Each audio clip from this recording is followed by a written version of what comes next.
Hello people, welcome back to The Struggle, where we dive deep into the most effective ideas, stories, theories and strategies for overcoming life's challenges. To struggle is to make forceful efforts to break free from restriction, and together we'll figure out how you're restricted and explore how you can struggle to break free, find meaning and grow through whatever adversity you're facing. This is episode 55. Now, most of us think we're playing it safe. We get the degree, we take the well-paid job, we climb the ladder, we buy the house and tell ourselves, this is what success looks like. But what if I told you that this so-called safe path might actually be the riskiest decision of all?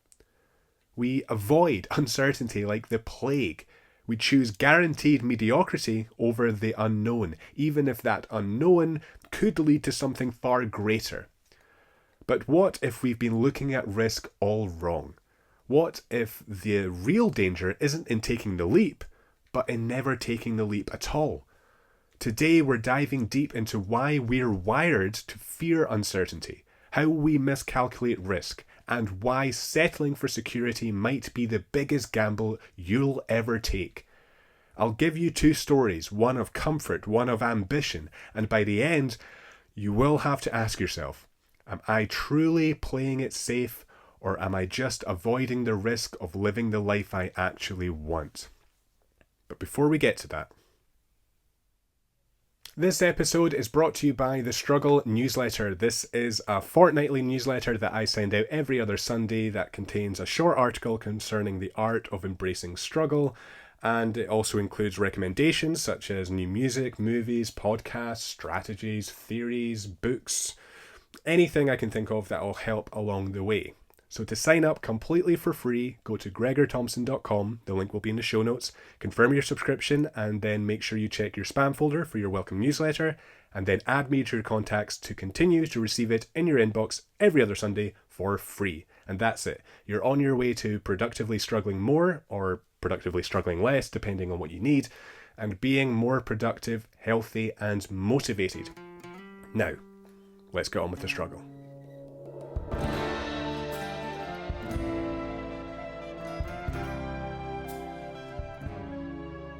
Now, in the last few episodes and throughout the journey of this podcast, I've spoken about our aversion as humans to uncertainty.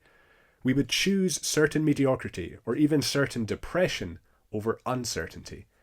So let's dive deeper into why that is. I think it's because we're flawed at analysing risk-reward ratios. We see uncertainty as risky.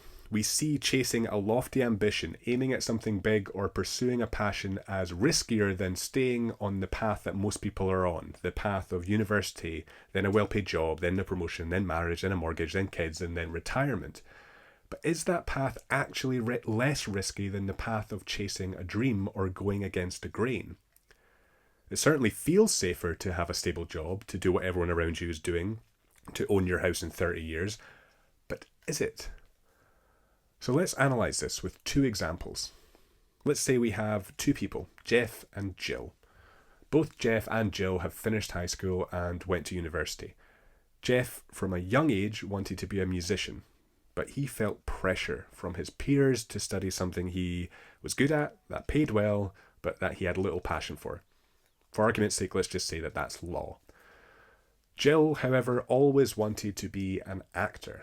She felt pressure from her peers to study something else, but she went with her gut and studied acting. After he graduated, Jeff became a well-paid lawyer and began making a lot of money. Gill graduated and moved to London to pursue acting. She got a low-skilled job to supplement her dream. She persisted for years and years, 10 years in fact, and endured a lot of rejection, but she stays true to her goals, she sticks to the path and eventually lands her big role and becomes a West End star. Financially, Gill has taken a financial hit for 10 years to pursue her dream. She makes little money, but she doesn't upgrade her lifestyle when she eventually makes more money. And what does this mean? She maintained her lifestyle at the start of the 10 years and kept money aside even when she started to make more money throughout those 10 years. Maybe she invested to spare money, maybe she saved it, but she didn't buy lots of new things. She didn't buy a car, she didn't buy clothes, she didn't buy anything expensive. Jeff, however, did. He bought the new car, new watches, new clothes, and expensive holidays. Anytime his wage increased, he upgraded his lifestyle as well. Now, what is the point of these two stories? We all want to pursue what we truly desire, no matter how ambitious or out of reach it seems, but we choose the seemingly less risky and more certain option because it feels safer. The truth, however, is that the latter option is just as risky, if not more risky, than the pursuit of a grand ambition.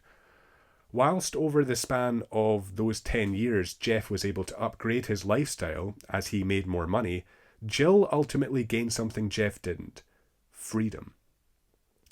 As Naval Ravikant put it, people who live far below their means enjoy a freedom that people busy upgrading their lifestyles can't fathom.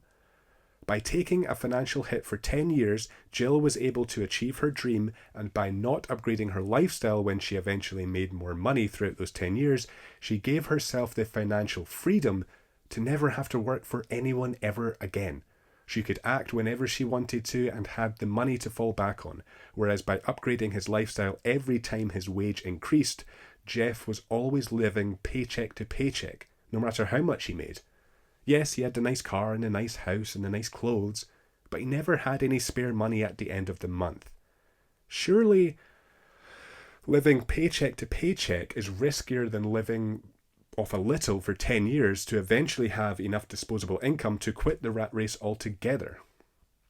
Gill ended up with the greater rewards by taking, I would say, a similar level of risk as Jeff, but she was more fulfilled by the end of the decade and ended up with more freedom. This is what economists call opportunity cost. It's what we give up when we make a decision. So Jeff's opportunity cost is the possibility of a fulfilling career in music, the flexibility of working in the creative industry, and the uncapped potential earnings that come with working in the creative industry. And this goes both ways. What does he give up by pursuing that career in music? The stability of a traditional job, the steady earning potential of that job. He gives up the certainty of making money every month, the certainty that he will make money every month as long as he has that job. And it's the same with Gill. She gives up the stability of her traditional job to pursue acting. So we must make sure we know what the opportunity costs are of our decisions. Because too often we make decisions unwittingly and 10 years go by and we're asking ourselves how we got here, possibly full of regret. If you want to work a traditional job, there's nothing wrong with that, but you must know what you're giving up to do that. You must be intentionally making that decision, because it beats not consciously making that decision, not knowing what you're giving up, and 10 years go by and you're full of regret, or you're wondering where your life went. It's all about short-term versus long-term thinking. It certainly feels safer to be given a high wage straight away from a traditional job when you start it. This is a short-term gain, and it certainly feels riskier to take a financial hit for 10 years to pursue a grand ambition. This is a short-term cost.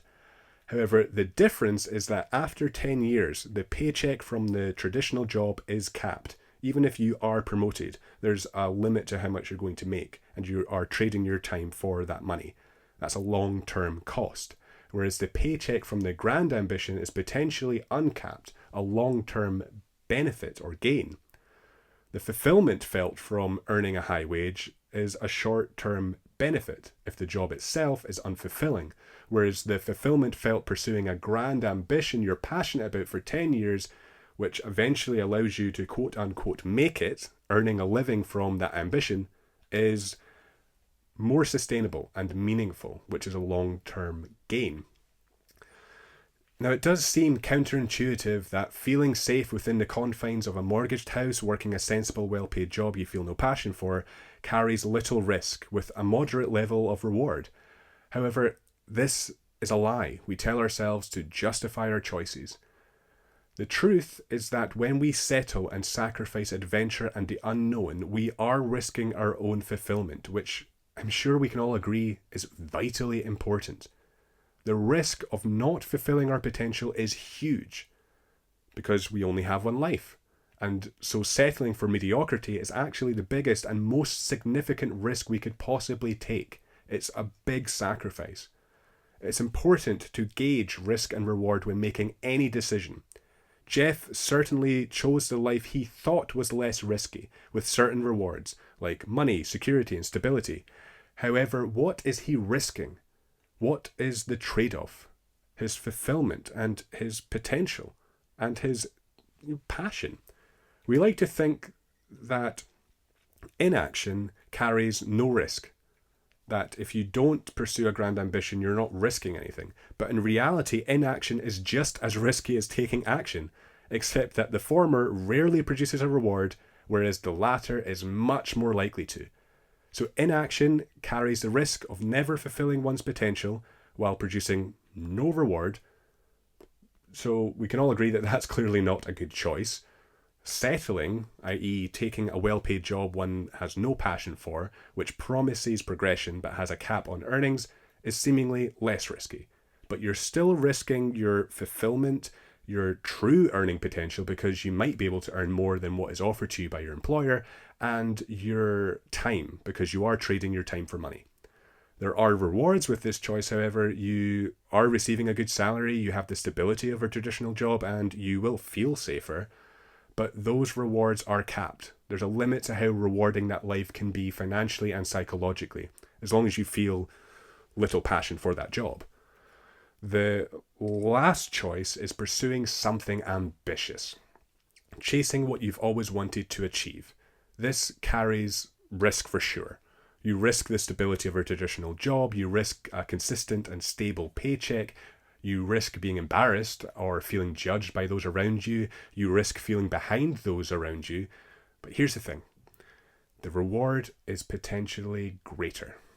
The potential reward is being in charge of your earning potential with no cap on your income.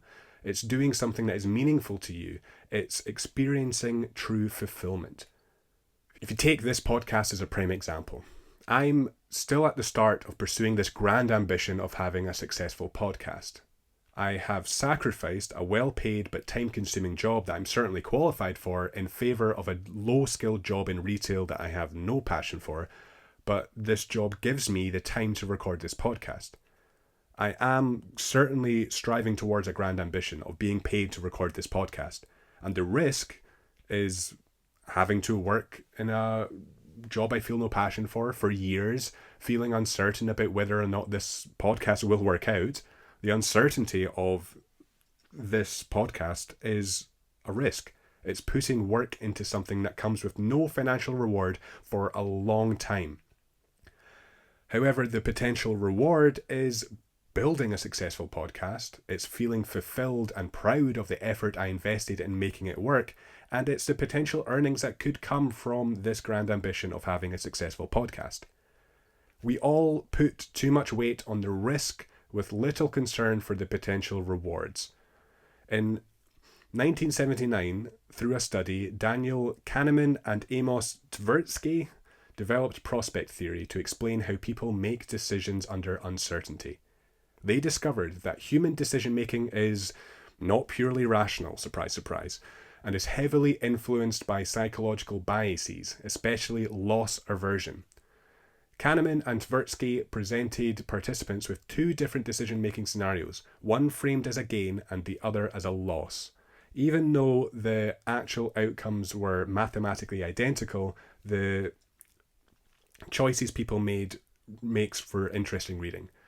In the gain frame, participants were asked to choose between A, a guaranteed gain of $250, or B, a 25% chance to win $1,000 and a 75% chance to win nothing at all.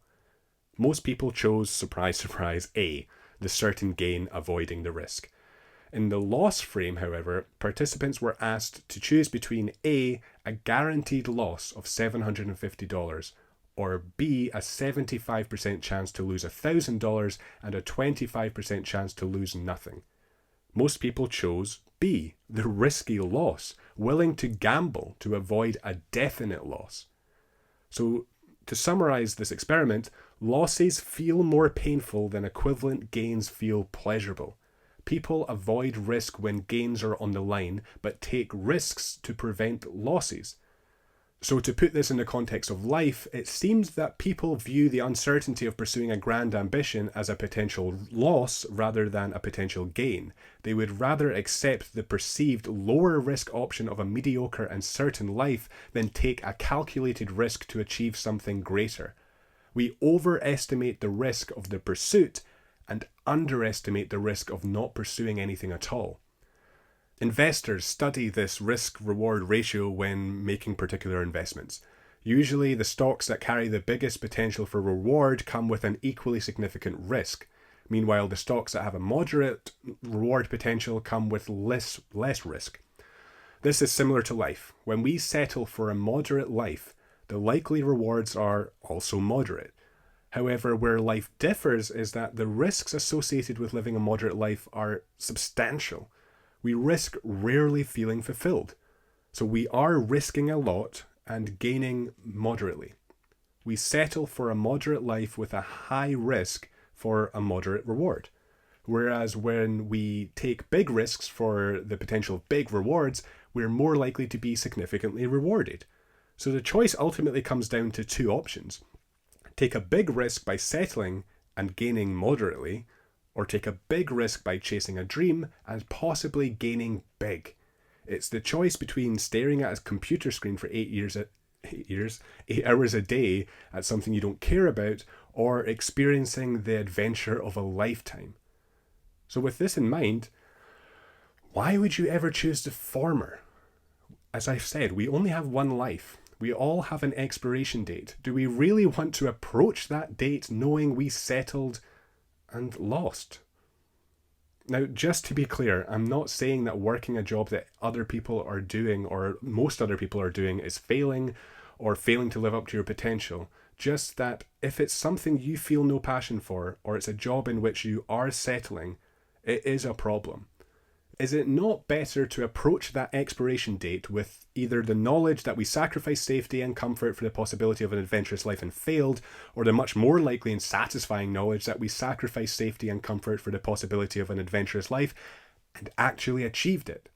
I know either way, I would rather have at least tried to live an adventurous life, regardless of the outcome. So whatever you do after listening to or watching this podcast, even if it's nothing at all, you are taking a risk. So take the right one. Take the right risk.